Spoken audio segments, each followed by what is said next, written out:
കേരളത്തിലെ പൊതുനിരത്തുകളിൽ ഏറ്റവും കൂടുതൽ ഗുണ്ടായിസം കാണിക്കുന്നത് ചില ബസ് ജീവനക്കാരാണ്.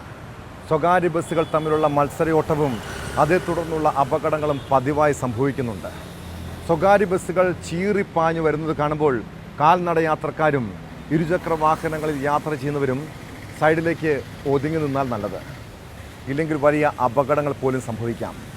കോഴിക്കോട് നഗരത്തിൽ അമിത വേഗത്തിലെത്തിയ സ്വകാര്യ ബസ് ഇരുചക്ര വാഹന യാത്രക്കാരെ ഇടിച്ചിടാൻ ശ്രമിച്ചു. ഇത് ചോദ്യം ചെയ്തതിന് സ്വകാര്യ ബസ് ജീവനക്കാരൻ ദമ്പതികളെ മർദ്ദിച്ചതായി പരാതി.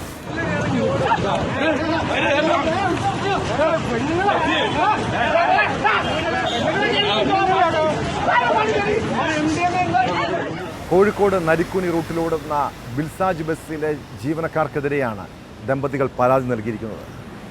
ബസ് ജീവനക്കാരുടെ ഈ ഗുണ്ടായിസം വെച്ചുപൊറുപ്പിക്കാൻ കഴിയില്ല. ഇവർക്കെതിരെ നടപടി സ്വീകരിക്കാൻ മോട്ടോർ വാഹന വകുപ്പോ പോലീസോ തയ്യാറാകണം.